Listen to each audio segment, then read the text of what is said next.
Bonjour à tous et bienvenue dans cette nouvelle vidéo de la chaîne Think Holistic. Alors quand on parle de travail sur soi et on va dire de recherche, d'éveil ou de complétude ou autre, bien entendu on a besoin d'un point de départ en fait. On a besoin aussi d'avoir comme un référentiel, comme un système qui nous permette de savoir par quoi commencer et dans quelle direction aller. Et à partir de ça, effectivement, on en vient à la conclusion que la philosophie, entre guillemets, dans son sens antique du terme, elle doit avoir un intérêt pratique. Elle doit être accompagnée de quelque chose de pragmatique, en fait. Donc nos anciens, dans l'Antiquité, parlaient de l'acquisition de vertus, et on retrouve exactement aussi cette notion de travail sur soi et d'acquisition de vertus ou de qualité, notamment dans la philosophie bouddhiste. Encore une fois, vous voyez, philosophie bouddhiste, donc philosophos, celui qui va vers la sagesse, ou qui aime la sagesse en fait. Donc la sagesse, c'est un concept large, je ne vais pas aller dessus dans sa globalité dans cette vidéo. Non, dans cette vidéo, on va commencer par des choses concrètes et pratiques. Et je vais vous reparler d'un, on va dire, d'un système qu'avait écrit Alain Grobon sur le site Vers un sens de la vie, un système global qui est très exhaustif, et qui s'appelle les 8 qualités majeures, ou plutôt l'acquisition des 8 qualités majeures. Et ce qui est très intéressant avec son approche, Alain Grobon, c'est que du coup, il va nuancer des choses. Il va être dans une approche non duelle, c'est-à-dire que pour chaque qualité, il va dire en quoi, effectivement, il faut la balancer, c'est-à-dire qu'il faut éviter un excès de, en fait, vous voyez. Et de même que ces qualités, donc du nombre de 8, vont être divisées en deux types, c'est-à-dire des qualités tournées vers le monde dit extérieur et des qualités tournées dans le monde dit intérieur. Et ce qui est intéressant, c'est de voir qu'en fait, ce système, pourquoi je parle de système justement, parce que chacune de ces qualités sont, en fait, elles sont toutes en lien les unes avec les autres. Presque, elles vont même se nourrir entre elles. Et là, quelque part, qu'est-ce que je viens de dire? Je viens presque de parler, donc, je viens en fait, non, pas presque, je viens de parler d'un système cybernétique, dans le sens où chaque qualité sont comme des espèces de circuits qui, en s'activant, vont activer les autres. Et donc, tout est en lien. Ok.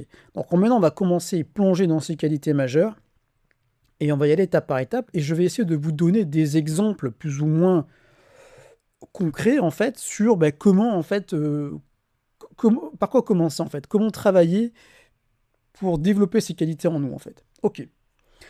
J'avais fait donc effectivement une vidéo il y a longtemps, cette vidéo, je vais la remettre en lien de cette vidéo-ci, où j'avais énuméré en fait chacune des qualités.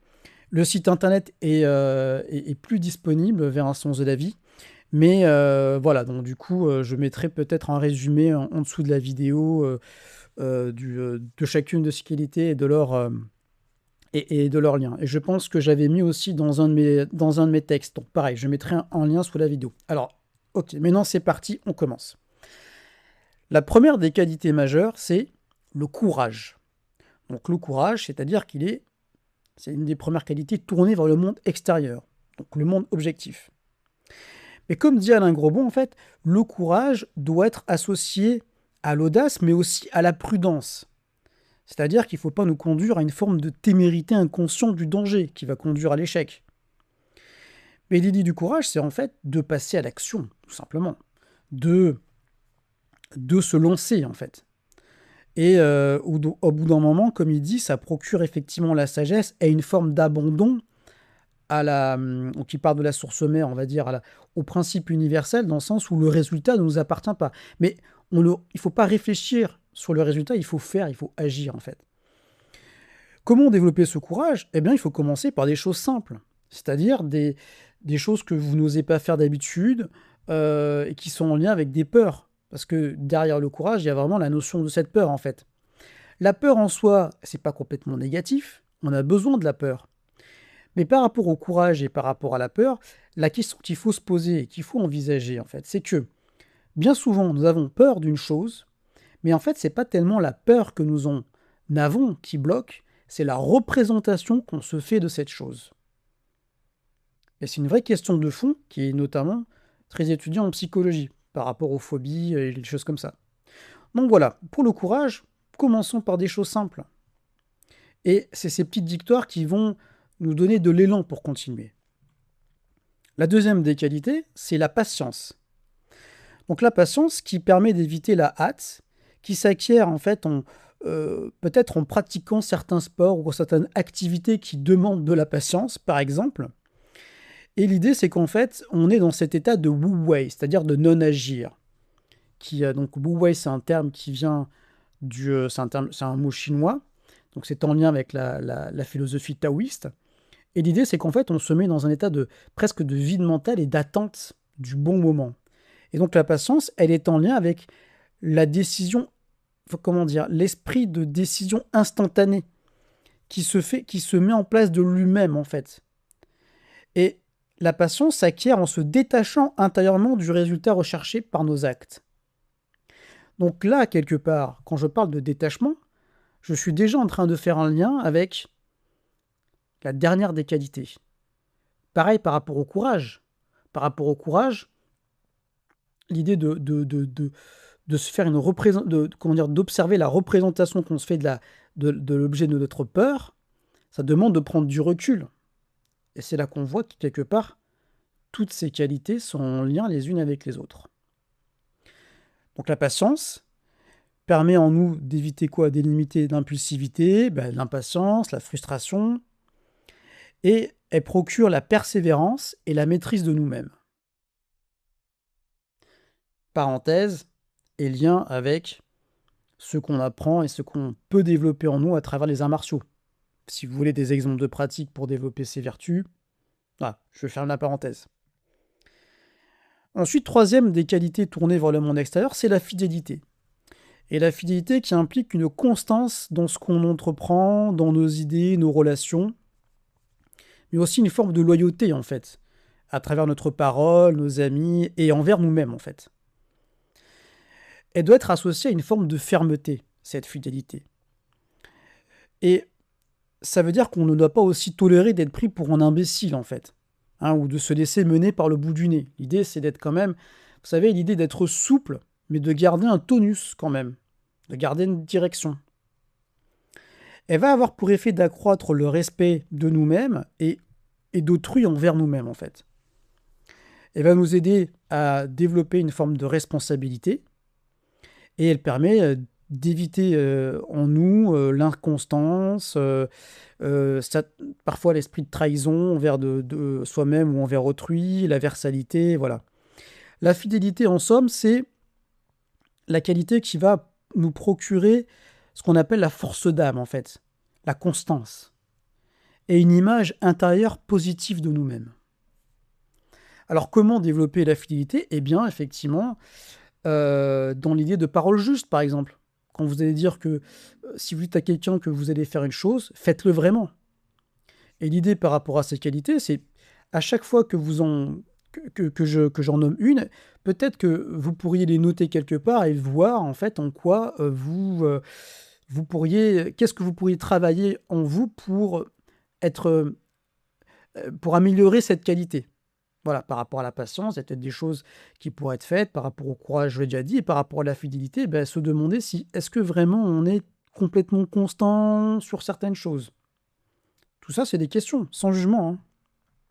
Enfin, quatrième des qualités tournées vers le monde extérieur, c'est la générosité. La générosité qui implique de savoir donner et partager ce que nous possédons. Mais l'idée, c'est qu'elle doit être associée au discernement. Parce que du coup, il ne faut pas qu'elle soit confondue avec la faiblesse. Et l'idée, c'est aussi que la générosité doit être accordée à ceux qui le méritent, en fait. Sinon, on rentre dans une problématique de fond, en fait. Mais en gros, la générosité permet entre guillemets, de favoriser des choses positives autour de nous, parce qu'il va y avoir un effet de retour mis en place dans la vie et l'univers en général, de façon très globale. Bien entendu, ce retour, on ne sait pas comment il va se manifester, voilà, et il ne faut pas y penser. L'idée, c'est de pas avoir de recherche propre par rapport à ça. Mais ce que nous permet la générosité, c'est qu'il nous permet d'éviter tout ce qui est cupidité, avarice et peur de manquer, en fait, parce que la vie est abondante sur le fond. Et la générosité va procurer une forme de détachement par rapport au bien matériel. Encore une fois, détachement. Voilà la vision d'ensemble des 4 qualités majeures tournées vers le monde extérieur. Ensuite, on passe aux qualités qui sont tournées vers le monde intérieur. La première de ces qualités, donc envers nous-mêmes, hein, la première de ces qualités, c'est l'intégrité. Et donc l'intégrité implique de bannir le mensonge envers nous-mêmes, et notamment la tendance qu'on peut avoir à créer une image fictive et valorisante, voire séduisante de nous-mêmes, et qu'on va ensuite projeter sur les autres. Elle doit être quand même associée au scepticisme lucide sur autrui. Hein. C'est-à-dire que ne pas mentir n'implique pas de tomber dans des pièges tendus par les mensonges d'autrui. Voilà, je veux dire, comme il dit, être honnête n'implique pas de se faire escroquer non plus. Mais l'intégrité a pour effet de nous rendre possible l'acquisition du savoir, de pouvoir conserver nos biens qui sont dilapidés ou se perdent dans le cas contraire, d'attirer aussi une forme de respect d'autrui, parce que les gens vont au bout d'un moment quand même percevoir que vous êtes intègre, vous n'êtes pas parfait, bien entendu, personne n'est parfait, mais vous avez cette vertu morale en vous. Et elle peut par contre effectivement attirer des tentatives un petit peu d'escroquerie. Voilà, elle peut attirer des mauvaises personnes à nous, en fait. Ça, c'est évident. D'où le fait de rester quand même vigilant. De toute façon, il faut toujours rester vigilant par rapport à son environnement. Mais elle est fondamentale dans le sens qu'elle va nous permettre de nous voir tels que nous sommes, en fait. Et non pas tels que nous aimerions être. Donc elle permet d'éliminer en nous le mensonge, l'hypocrisie, la duplicité, la malhonnêteté et les tendances au vol et à l'escroquerie, bien sûr. C'est ce qu'avait marqué Alain. Donc elle procure l'honnêteté et l'aptitude qui permet de distinguer en nous-mêmes et à l'extérieur de nous-mêmes le vrai du faux. Donc par rapport à l'intégrité, la question qu'il faut se poser, c'est en quoi peut-être qu'on n'a pas tendance effectivement à pas vouloir se voir par certains côtés tels que nous sommes, et qu'on a peut-être du mal à l'accepter. Et là, on touche à, vous savez, ce travail de l'ombre dont Jung parlait, et du fait qu'il est extrêmement difficile de, comme il disait, de s'accepter tel que nous sommes. Autre qualité, donc ça va être la 6e, c'est l'humilité. Donc l'humilité implique la reconnaissance de faits évidents. L'imperfection de notre corps, l'imperfection de nos sens, l'imperfection de notre intelligence et l'imperfection de notre pouvoir, en fait, de façon globale. Parce que tout ça, en fait, ils sont faibles et éphémères face à la totalité, en fait, de la vie et de l'univers, quoi, tout simplement. On a effectivement on n'est pas grand-chose sur le fond, mais on est aussi quelque chose d'important. C'est deux vérités qui semblent contradictoires, mais qui sont vraies. Mais l'humilité nous aide justement à retrouver notre place, en fait, dans l'univers et dans la vie en général. Et donc, elle va nous permettre justement par la contemplation, de retrouver une forme de simplicité d'âme quelque part. Et il va nous aider du coup aussi à avoir du recul aussi. Toujours pareil, cette idée de détachement. Elle doit être aussi associée à une forme de fierté quand même, et non pas d'orgueil, mais de respect de soi-même. C'est-à-dire que, comme il dit, aussi petit que nous soyons face à cet univers qui nous dépasse, la fierté nous donne aussi la foi en nous-mêmes, c'est-à-dire en nos capacités, et ce qui est indispensable en toute chose, y compris dans le progrès spirituel. Donc l'humilité associée à la fierté engendre une attitude digne. Sans cela, l'humilité bascule facilement dans la servilité. Voilà, vous avez compris, il faut nuancer quand même les choses. Il faut effectivement reconnaître notre place, mais il ne faut pas non plus... il faut rester dans une forme de fierté de soi-même quand même. Hein. Il ne faut pas s'abaisser, entre guillemets. Elle a pour effet de permettre la réceptivité. Réceptivité, c'est la qualité suivante.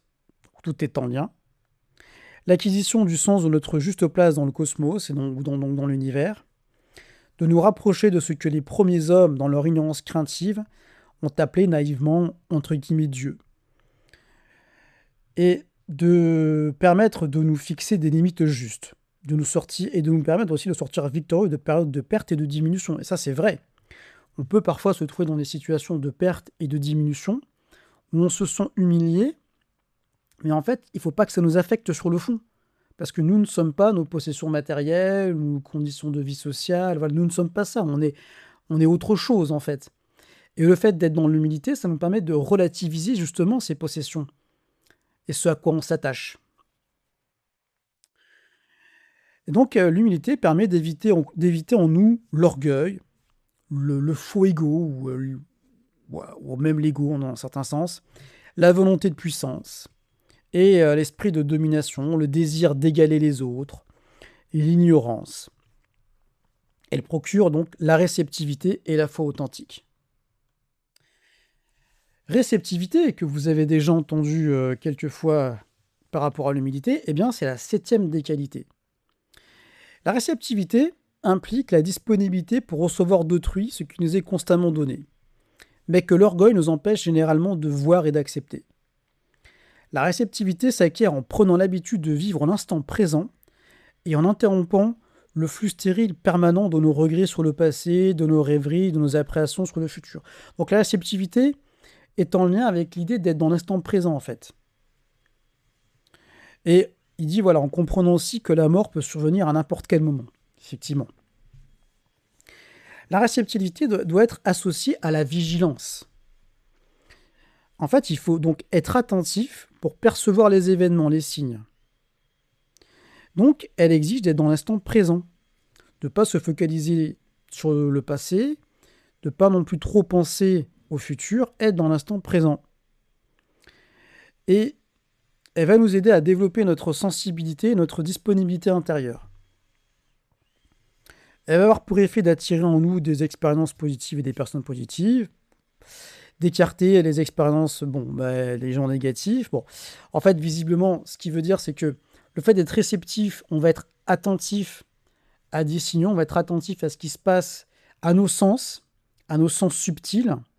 Et suivant ces sens subtils qu'on appelle intuition, instinct, j'en parlerai notamment dans la série Métaphysica sur les sens, sur les hautes perceptions sensorielles, on va du coup pouvoir éviter de tomber dans des situations qui ne nous sont pas forcément très bénéfiques.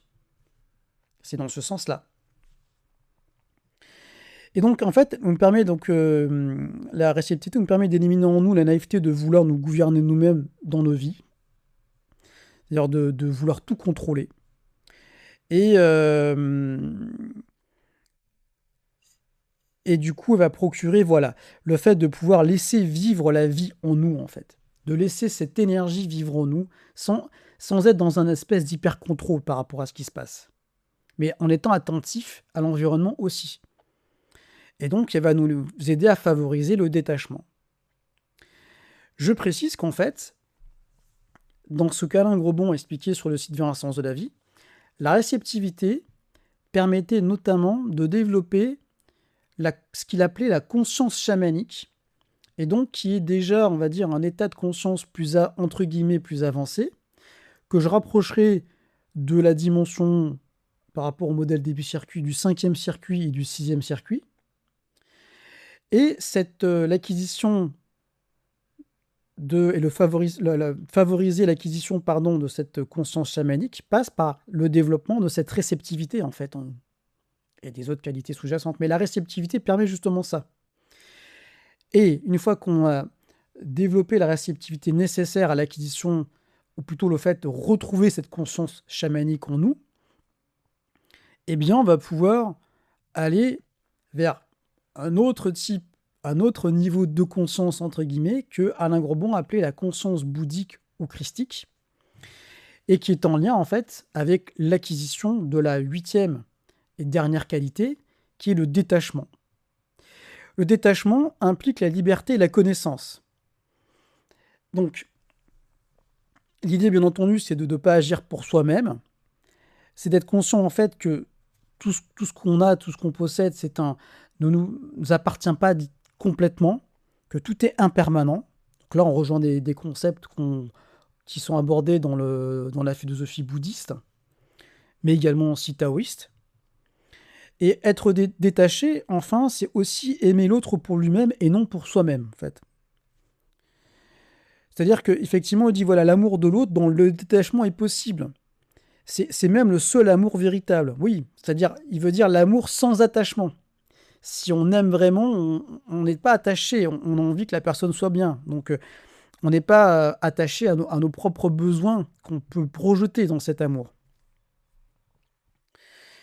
Le détachement s'acquiert surtout en prenant conscience, ce qu'il appelle le vrai moi, la conscience éternelle en nous, je dirais, s'acquiert en prenant conscience qu'en fait, ce que nous sommes, c'est une totalité.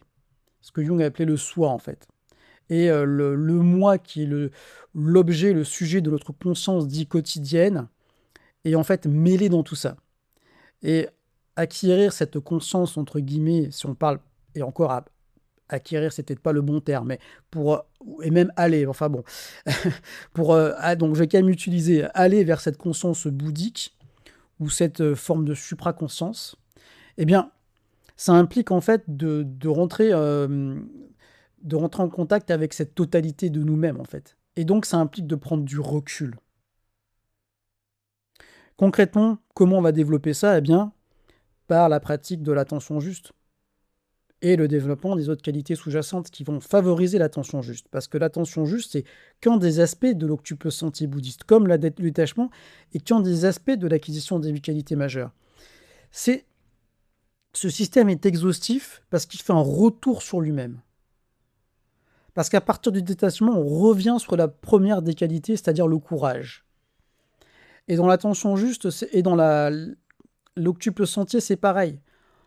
À partir de l'attention juste, on revient sur les autres aspects de cet octuple sentier, notamment l'effort juste, la concentration juste.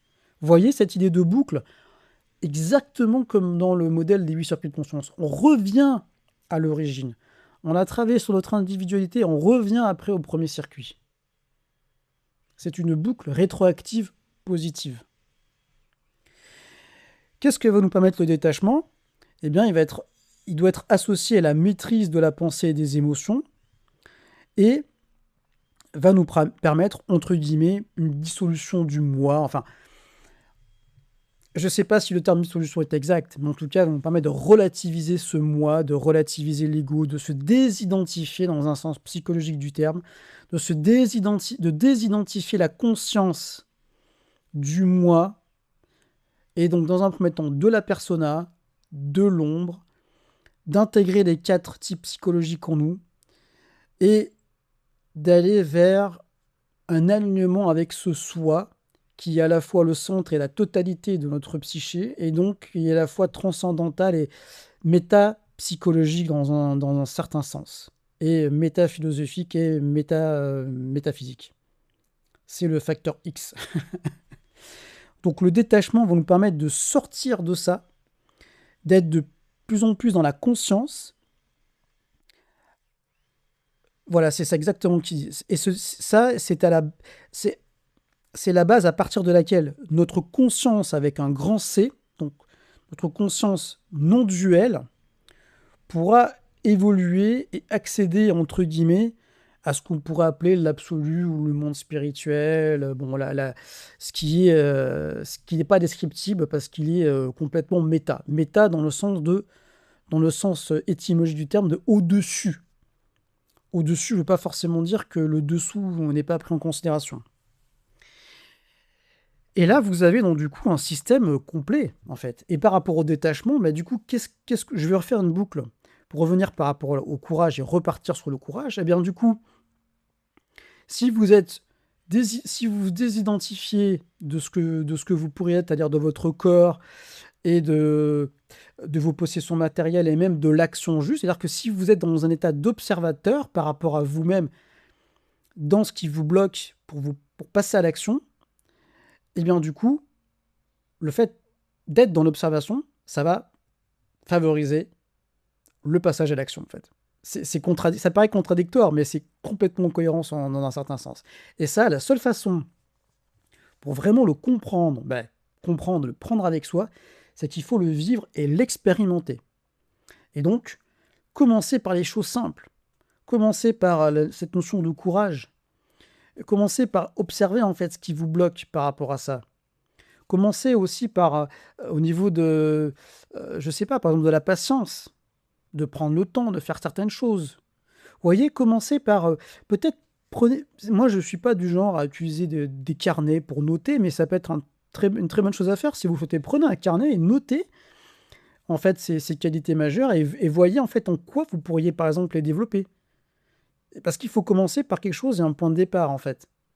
Et il faut avoir un espèce de référentiel. Moi, je les ai de tête parce que ce texte, ça fait des années que je le lis et que je le relis, que je le connais. Donc, au bout d'un moment, je l'ai dans ma carte cognitive, quoi. Vous voyez, je l'ai dans mon cerveau. Bon, pour vous, c'est tout nouveau et en plus, ça passe par moi en tant que médiateur. Vous voyez, donc vous, ce que vous pourriez faire, c'est noter ces qualités, méditer dessus et voir concrètement qu'est-ce que vous pourriez faire pour essayer de travailler. Et dites-vous, peut-être dans un premier temps, que voyez ça comme de l'expérimentation, juste pour voir si, tiens, ok, c'est bien beau ce qu'il vient de dire, mais je vais le confronter au réel, quoi, voir si vraiment ça peut m'aider à changer les choses.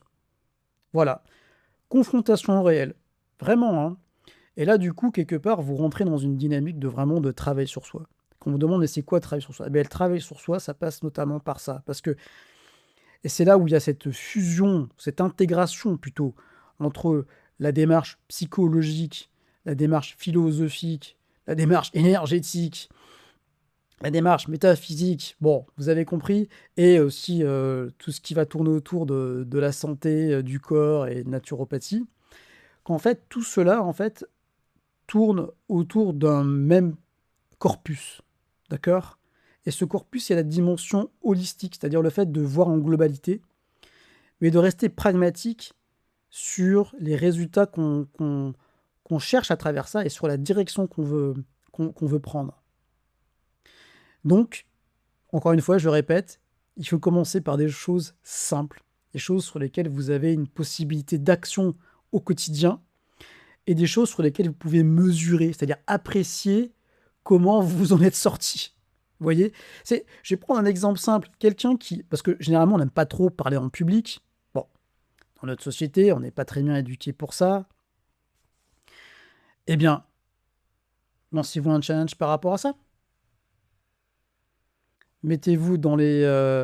reprenez la vidéo que j'ai faite sur l'aïkido et le ki dans la vie quotidienne.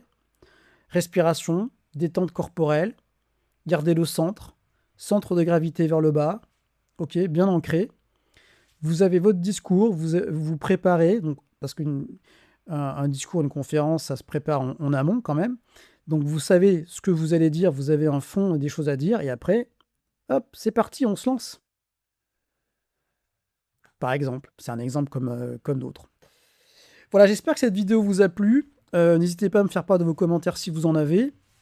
C'est un sujet qui est assez vaste parce que il touche beaucoup de choses et du coup, je reviendrai bien entendu dessus, peut-être en se focalisant sur telle ou telle qualité. Voilà, on verra au fur et à mesure et aussi au fur et à mesure selon les questions que vous pourriez me poser ou des remarques que vous auriez à faire. Voilà.